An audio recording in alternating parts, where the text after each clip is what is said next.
اس پہ لکھ کے دے کہ جنت میری. مشین نے کہا لکھ دے, اس کے ہاتھ سے ابھی چھین کے اسے قتل کر دیں گے, دروازہ تو خریدے. کتابیں کہتی ہیں اس نے یوں دستخط کی اور مہر لگا کے کاغذ حوالے کیا, دروازہ وہیں کا وہیں رکا. دروازے کا رکنا تھا, سپاہیوں کو دوڑ کے پکڑو, اسے پکڑنا تھا, جبریل آنکھوں سے اوچھل. اسے کہا اچھا ہوا خود ہی چلا گیا, قوم جنات سے تعلق ہوگا, مجھے ڈھونڈنا پڑنا تھا. اب دروازہ تو مجھے مل گیا, دروازے کو ہاتھ رکھنے لگا تھا, اللہ کا نبی دربار میں دوبارہ آ گیا. آواز دیکھنے لگا ابھی مجھے اللہ نے وحی کی ہے. اس نے کہا یہ دروازہ میں نے بھیجا تھا, اور جو لے کے آیا تھا وہ دروازے بنانے والا معمار مستری نہیں تھا, وہ اللہ کا بھیجا ہوا فرشتہ تھا جو تیرے دربار میں دروازہ رکھ کے گیا ہے. خدا نے کہا 100 سال لگ گئے ہیں تجھے زمین سے خزانے نکال نکال کے اپنی جنت بنانے کے لیے, اور تیری جنت میرے جنت کے ایک دروازے پہ تل گئی ہے. تیری جنت میری جنت کے ایک دروازے پہ تل گئی ہے, اور اس دروازے جیسے ہزاروں دروازے میں نے حسین کی جنت میں سجائے ہوئے ہیں. اس دروازے جیسے ہزاروں دروازے میں نے حسین کی جنت میں سجائے ہوئے ہیں.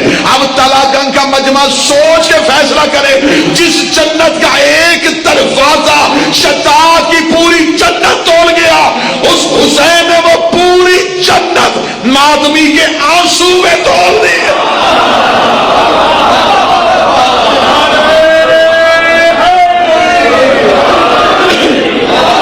اللہ نے شداد کی جنت خریدی تھی ایک دروازہ دے کے. اللہ نے شداد کو اس کی اوقات بتائی کہ تیری جنت میرے دروازے کے آگے تل گئی. میرے پاس ایسی ہزاروں دروازے ہیں جو میں نے جنت میں سجائے. پھر جب حسین نے خریدی بھی تو حسین بھی بڑا با اختیار بادشاہ تھا. پھر جب حسین نے بیچی تو پھر حسین نے ایک آنسو میں بیچی, کیونکہ جو حسین سے خریدنے آیا تھا وہ خواہش لے کے نہیں آیا تھا, وہ قرب حسین کی خاطر آیا تھا. جتنے مجلس میں آئے ہو اٹھ کے مجھے کوئی ایک بندہ بتائے کہ میں گھر سے جنت کے لالچ میں مجلس میں آیا ہوں. مسجدوں میں جنت کا لالچ ہے, مدرسے شبیر میں کیوں نہیں؟ طواف کعبہ میں جنت کا لالچ ہے, ماتمی حلقے میں کوئی نہیں.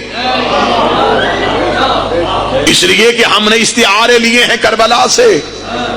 شب عاشور چراغ بجھا کے میرے بادشاہ نے کہا تھا اگر جنت کی خاطر میرے پیچھے آئے ہو تو میں حسین وعدہ کرتا ہوں میں تمہیں جنت دیتا ہوں, اپنے اپنے گھروں میں واپس چلے جاؤ. چراغ روشن ہوا, 72 کی آواز آئی, وہ جنت کون سی ہے جو تیرے بغیر مل رہی ہے؟ وہ کون سی جنت ہے جو تیرے بغیر مل رہی ہے؟ ہمیں خواہش جنت نہیں, ہمیں قرب حسین چاہیے. اللہ چاہتا ہے میرا قرب مانگو, میں خواہش سے زیادہ دوں گا. حسین کہتے ہیں میری خوشنودی مانگو, میں بھی تمہیں تمہاری سوچ سے زیادہ دوں گا. لہذا آل محمد سے مانگنے کا طریقہ یہ نہیں ہے کہ ہم اپنی خواہشات کی فہرست ان کے آگے رکھیں. ان سے مانگنے کا طریقہ ہے کہ ان سے انہیں مانگا جائے. دنیا میں بادشاہی کرنا چاہتے ہو تو علی سے علی مانگ کے دیکھو. لفظ کا قتل ہوا, میں صدر پھر دہرانے لگا ہوں. دنیا میں بادشاہ چاہتے ہو حسین سے حسین مانگ کے دیکھو. ان سے صرف انہیں مانگو. ہاں پھر یہ اعلی مالکوں کا ترہ امتیاز ہوتا ہے جب نوکر تنخواہ کی ڈیمانڈ نہ کرے, پھر یہ دیکھتے ہیں کہ نوکر کی ضرورت کیا ہے. قرب پروردگار چاہیے تو قرب پروردگار اصل میں معرفت معصومین ہے. ہم نماز کی نیت بنتے ہیں قربتاً اللہ. معصوم سے آ کے بندے نے پوچھا مولا اللہ کی قربت کیا ہے؟ فرمایا ہم 14 کی ولایت میں یقین کرنا. ہم میں سے ایک ہی ولایت میں بھی تم نے شک کیا تو سمجھو کہ تم نے اللہ کی قربت کو کھو دیا. کیونکہ اللہ عبادت اپنا آپ منوانے کے لیے نہیں کروا رہا, ہماری معرفت کے لیے کروا رہا. وہ مخلوق کو سجدے اس لیے نہیں کروا رہا کہ اس کی معبود ہونے میں اضافہ ہو سکے. وہ تمہیں سجدے اس لیے کروا رہا ہے کہ معرفت معصومین ہو سکے. خدا نے قرآن میں کہا نماز پڑھو، ہم نے کہا کیسے؟ فرمایا جیسے میرا نبی پڑھتا تھا۔ اب خدا نے تو ہمیں نماز میں ہماری مرضی چلنے نہیں دی۔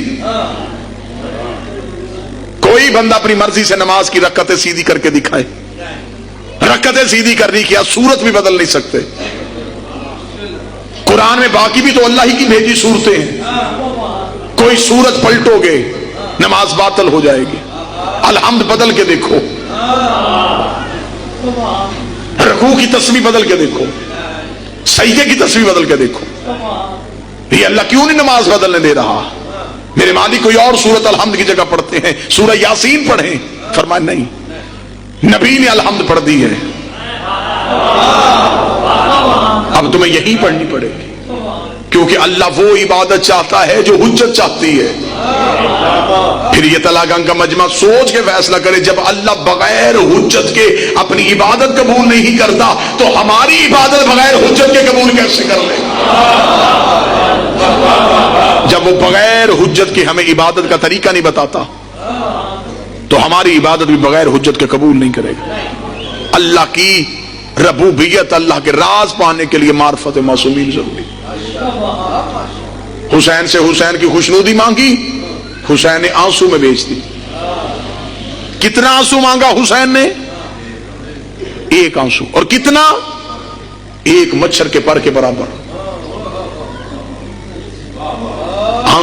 پانی تمہاری آنکھ میں آ گیا، اگلے جملے کریم کے نہ ہو تو مجھے بادشاہ معاف نہ کرے۔ حسین یہ نہیں کہا کہ اگر تمہاری آنکھ میں آنسو آ گیا میں حسین پھر تمہیں ثواب دوں گا، اجر دوں گا۔ حسین نے کہا میں تمہاری جنت کا ضامن ہوں۔ میرے اہل سنت بھائیوں کے پاس 10 صحابہ ہیں جنہیں نبی نے جنت میں جانے کی بشارت دی ہے، انہوں نے مسجد کے محراب میں ان 10 صحابہ کے نام لکھے۔ کون؟ یہ وہ صحابی ہیں جنہیں نبی نے جنت میں جانے کی بشارت دی ہے، جنہیں عشرہ مبشرہ کہا جاتا ہے، انہیں نبی نے جنت میں جانے کی بشارت دی ہے۔ تم سارے وہ بیٹھے ہو جنہیں محمد نے جنت میں جانے کی ضمانت دی ہے۔